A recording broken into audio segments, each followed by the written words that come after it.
अब बुखार कितना है लक्ष्मी? पहले से तो कम है, लेकिन बुखार तो अभी भी है।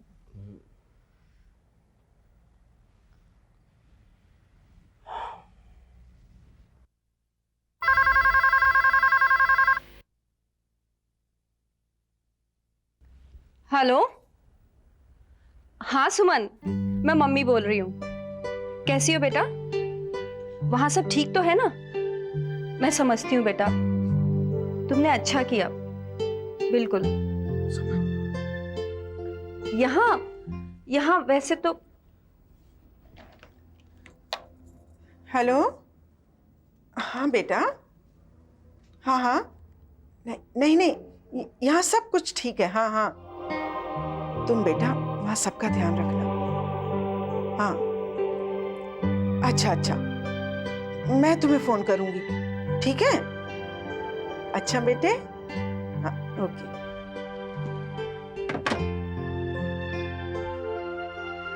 लक्ष्मी, ये तुम क्या कर रही थी? अमित की तबीयत की खबर सुमन को पता नहीं चलनी चाहिए, वरना वो परेशान हो जाएगी। और मुझे इसके बुखार का पता नहीं है क्या? दूध पीते ही ठीक हो जाएगा। ले पी हल्दी का दूध, जल्दी पी। और क्या कह रही थी सुमन? कुछ ज्यादा नहीं कह रही थी दीदी, बस यूं ही। अब इन हालातों में वो क्या कह पाएगी? नारायण परिवार पर इतनी बड़ी बिजली टूट पड़ी है। हम लोग तो सिर्फ फोन पर ही बात कर सकते हैं, लेकिन उन लोगों के दिलों पर न जाने क्या गुजर रही होगी। अमित बेटे, तेरा बुखार तो आधे रोज में ही ठीक हो जाएगा। मैं हूं ना तेरे पास, हाँ, तेरी ताई माँ। देख बेटा, अभी कुछ रोज सुमन को उसके पियर में ही रहने दे। हाँ, उसकी यहां से ज्यादा जरूरत वहां पर है बेटा। जी ताई माँ। आप बिल्कुल ठीक कर रही हैं भाभी। सुमन को फिलहाल ना ही हमें अमित की तबीयत के बारे में कुछ बताना चाहिए, ना ही उसे यहाँ बुलाने की जल्दी करनी चाहिए। इसका बुखार तो 2-1 रोज में उतर ही जाएगा, लेकिन वहां सब लोग बड़े परेशान हैं। फिलहाल सुमन को वहीं रहने दिया जाए।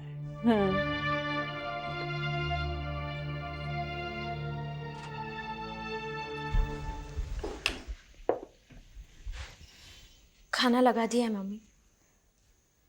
खाना तो लगा दिया है कुसुम, लेकिन पता नहीं और कितने दिन इस तरह इस घर में खाना बनता रहेगा। और मम्मी आप कुछ समझाती क्यों नहीं है? प्रकाश भैया को, फूफा जी को। किस किस को समझाऊं? सबको समझा समझा कर मैं। मम्मी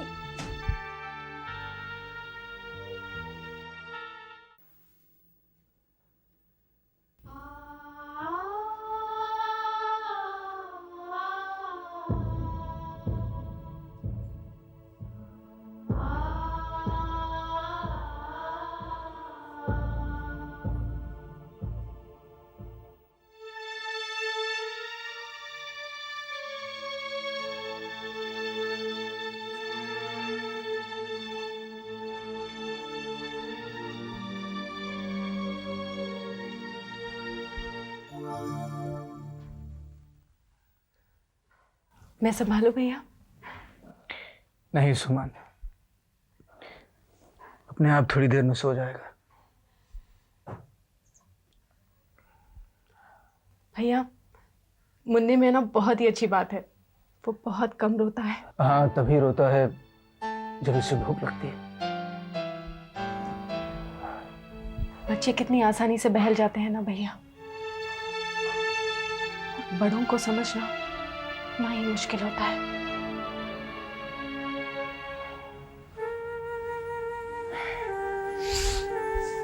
भैया, मैं पापा की बात कर रही थी। क्या हुआ डैड को? देखिए ना, 2 दिनों से पापा ने कुछ भी नहीं खाया। समझा समझा के थक गए हैं हम भैया। मैं क्या करूं सुमन, क्या करूं मैं? हाँ? सच कहा, आप भी क्या कर सकते हैं? आपने भी तो 2 दिनों से कुछ नहीं खाया।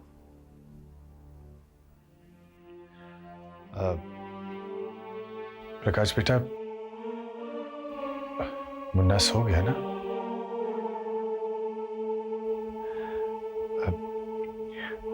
सुमन बेटा, मुझे बहुत भूख लग रही है, मेरा खाना लगा दे प्लीज। जी पापा। प्रकाश बेटा, आओ तुम भी थोड़ा सा खाना खा लो। चलिए ना भैया। आओ।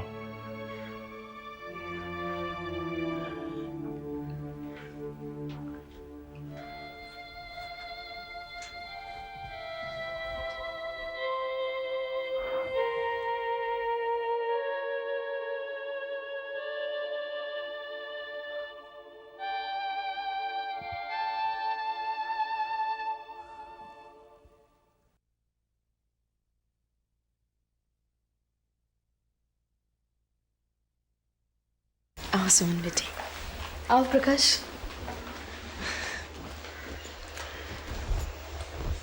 अरे रहने दो, बैठो।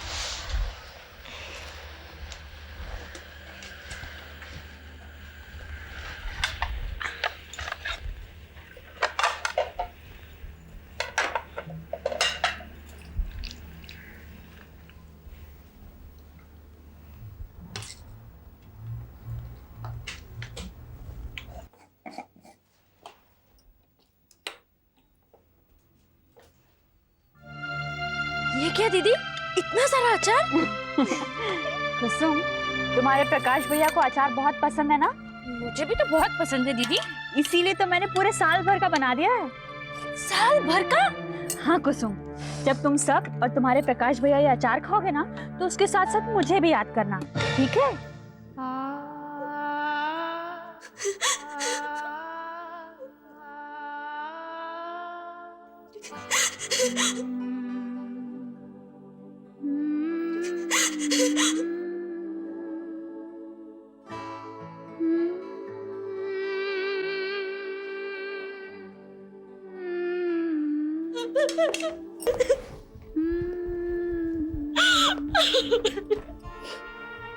रमीला, ये कुसुम को क्या हो गया?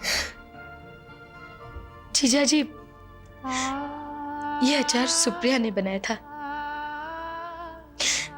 इसीलिए अचार को देखते ही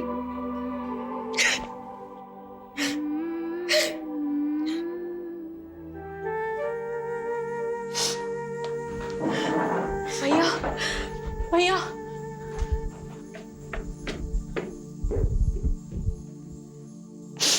सब एक एक करके चले गए। सोचा था मैं बैठूंगा तो बच्चे कुछ खा लेंगे, लेकिन जीजा जी, आपने भी तो कुछ नहीं खाया।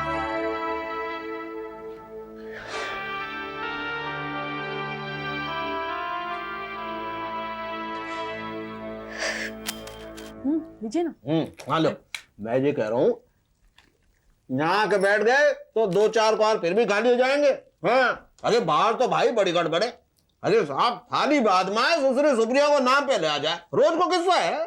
मामा जी, इस सुप्रिया से शादी करने को क्या हमने कहा था प्रकाश भैया से? अरे जब उन्होंने इतनी बड़ी मुसीबत बांधी है गले में, तो फिर आप भुगते ना उसे। प्रांजल, जाने वालों के बारे में ऐसे बात करते हैं क्या? अब बेचारी सुप्रिया तो हमेशा के लिए चली ही गई है ना, कौन सा वापस लौट के आ रही है? अच्छा मामा, आप जरा सुप्रिया की बात छोड़िए और मुझे बताइए कि उसकी प्रॉपर्टी के बारे में क्या हो रहा है। हाँ? मामा, एक बात आप याद रखिए, अब आपके पास ना ये बंगले को छोड़कर और कुछ भी नहीं है, इसलिए उसकी प्रॉपर्टी आपके हाथ में जरूर आनी चाहिए। आप पापा से बात करिएगा। ये वक्त है बात करने का? तुम कुछ समझती ही नहीं हो। Really Pranju, you are too much. Break मामा, एक्चुअली ना इस घर में सिर्फ मैं ही प्रैक्टिकल हूँ, बाकी सब लोग तो पता नहीं क्या सोचते हैं अपने आप को। और हाँ, जब मैं कोई प्रैक्टिकल बात करती हूँ किसी से तो सबको बहुत बुरी लगती है, लेकिन बाद में ना मेरी बात को याद करके सब पछताते हैं। देखो प्रांजल, तुम यहाँ की चिंता करना छोड़ दो, तुम अपने घर की चिंता करो। सुरेंद्र को संभालो बस। देखो, सुरेंद्र एक बहुत ही इमोशनल लड़का है और वहां तुम्हारे ससुराल में हालात बहुत खराब हैं। कहीं ऐसा ना हो कि वो सारे के सारे पैसे सुरेंद्र के खींच लें। भाई प्रांजल, ये बात तो उर्मिला की एकदम 100% सही है। हाँ, यहाँ पे ध्यान दे बिटिया, नहीं तो बड़ी गड़बड़ है जाएगी। कोई गड़बड़ नहीं होने वाली मामा जी। मैं यहाँ हूँ तो क्या हुआ, मेरा पूरा ध्यान तो सुरेंद्र पर बराबर रहता है। और वैसे भी उसका ध्यान घर परिवार की बातों से ना हटे, इसलिए मैं उसे बराबर रोज ऑफिस भेजती हूँ।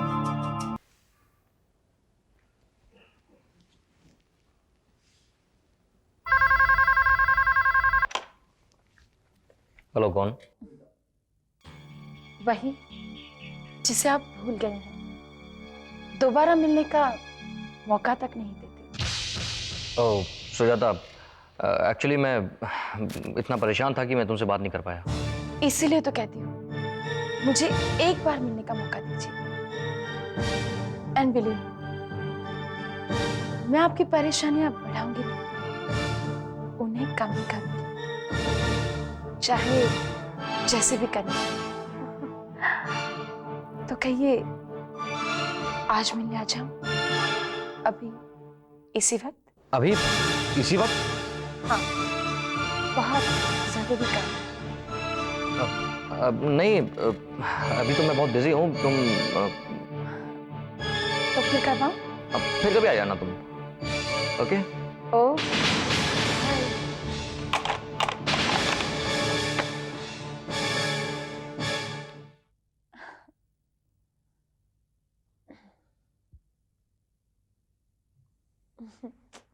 क्या हुआ? सुरेंद्र ने आज मिलने का वक्त नहीं दिया, लेकिन मिलने से इनकार भी नहीं किया। ओह, मतलब अभी भी उम्मीद है? हाँ, थोड़ी मेहनत जरूर करनी पड़ेगी, लेकिन मैं पीछे नहीं हटने वाली। एक बार सुरेंद्र के साथ ढंग से मुलाकात हो जाए तो देखो, कोई ना कोई रास्ता तो जरूर निकल आएगा।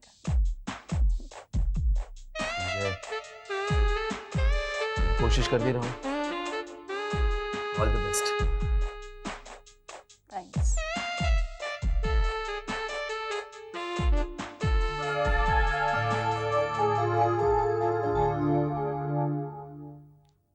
यहाँ आ तो गए हैं, लेकिन किसी नई मुसीबत में न फंस जाएं। ऐसा कुछ नहीं होगा मालती, धनराज जी कोई गैर थोड़ी है, अपने ही हैं बड़े भले आदमी। अरे महेश जी, अरे कमला देखो तो। अरे भैया, भाभी। आओ, अरे वाह वाह भैया, भाभी। नमस्कार भाभी, कैसी है तू? मैं अच्छी हूँ। अरे मेघा बिटिया भी आई है। आओ बेटा आओ। कितने दिनों बाद याद आई है हमारी। हाँ, और मेघा कैसी है बेटा? मैं बिल्कुल ठीक हूँ। आइए आइए आइए, चलिए। चल, आ, अरे मैं उठाता हूँ। ला, आइए चल। आइए आइए, यहीं रख दीजिए। आइए, बैठिए बैठिए भाभी जी। माफ करना धनराज जी, हम बस अचानक ही चले आए, फोन में नहीं कर पाए हम। इतनी जल्दीबाजी थी कि। कैसी बेगानों जैसी बातें कर रहे हैं महेश जी, ये घर क्या आपका अपना घर नहीं है? भूषण तो फिर भी। मेघा बेटी, तुम बहुत थक गई होगी, है ना? हाँ हाँ, चलो मैं तुम्हें तुम्हारा कमरा दिखाती हूँ, तुम वहाँ पे आराम कर लेना, ठीक है? हाँ हाँ, जाओ।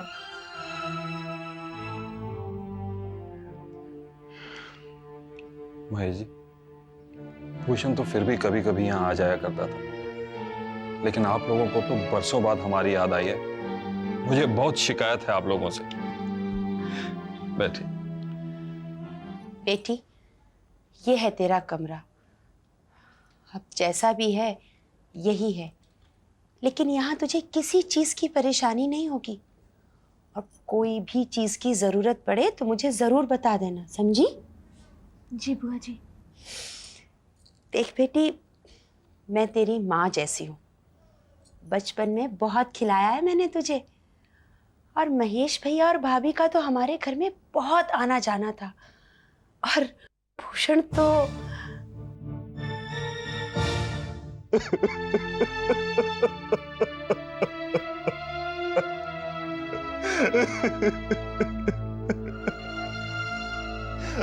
भूषण जैसे आदमी के साथ ऐसा हो गया महेश जी, वरना आप ही सोचिए, किस में ताकत थी जो भूषण को कोई कुछ कहता? पता नहीं कौन सी बात मन से लगा बैठा और चला गया।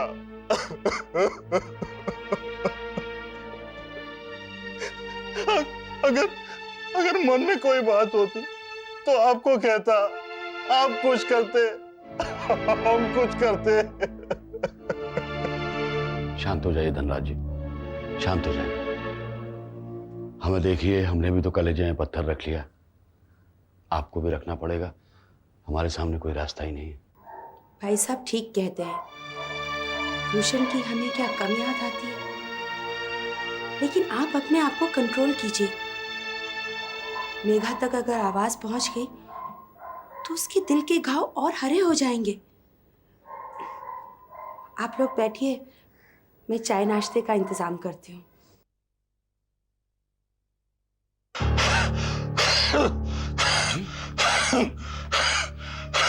जी, कमला, अरे डॉक्टर को बुलाओ।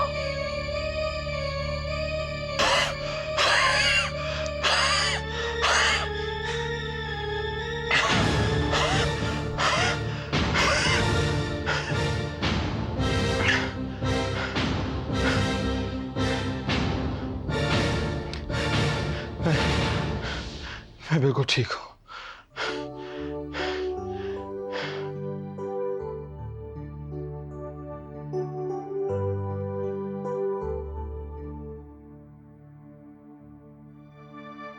कुछ समझ में नहीं आ रहा कि करें तो क्या करें। इस नुकसान के हैंगओवर ने सबके दिमाग चलने बंद कर दिए। तो वीरेन तुम ही बताओ, करें तो क्या करें? अमित, मैं तो कहता हूँ कि मुझे वहां जाने दो, हकीकत पता तो चले है क्या। अगर सब कुछ खत्म ही हो गया है तो भूल जाते हैं, कुछ नया सोचते हैं। और नहीं तो क्या, आखिर हम किसी नतीजे पर तो पहुंचे। ये सब बातें भूलना इतना आसान नहीं है वीरेन, तुम बहुत इम्प्रैक्टिकल बातें करते हो। अभी अभी तो तुम्हारी शादी हुई और तुम नेहा को कहाँ छोड़कर जा सकते हो? मैं सोच रहा हूँ कि मैं खुद ही चले जाऊँ। अमित भैया, आप लोग जाने की सोच भी कैसे सकते हैं? क्या आप भूल गए, राहुल भैया ने भी जाने की परमिशन मांगी थी, पर उन्हें किसी ने जाने नहीं दिया। तो आप दोनों को कोई कैसे जाने देगा? लेकिन बिजनेस की चिंता तो सभी लोगों को हो रही है ना, और मुझे ये बात समझ में नहीं आ रही है कि घर के बड़े लोग क्या कर रहे हैं। भाभी, सभी लोग सही वक्त का इंतजार कर रहे हैं।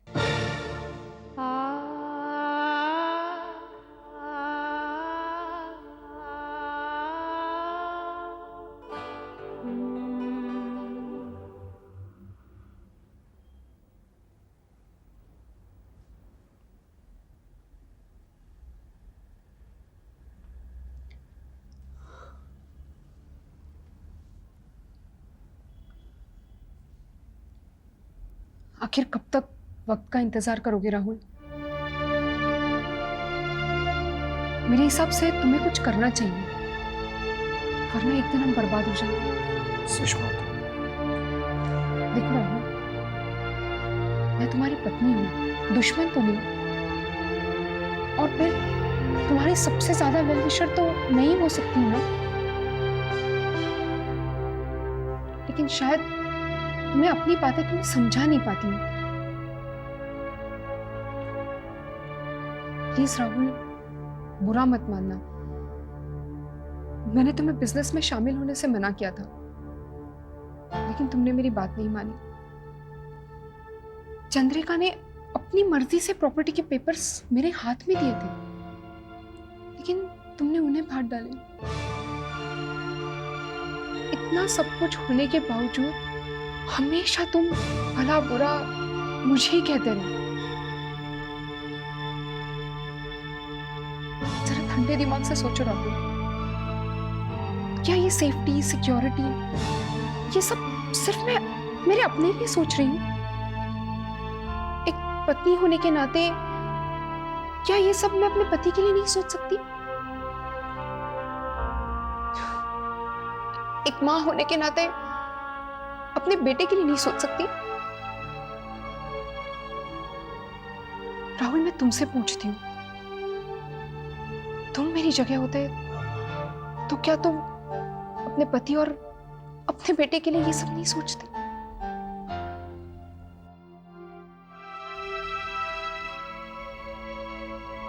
हाँ सुषमा, सोचता तो सही।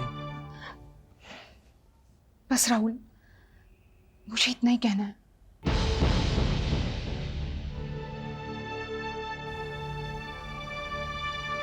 मैं और बॉबी तुम्हारे वजूद का एक हिस्सा है और हमारे भविष्य के बारे में सोचना तुम्हारा अधिकार भी है और कर्तव्य भी। I hope you understand.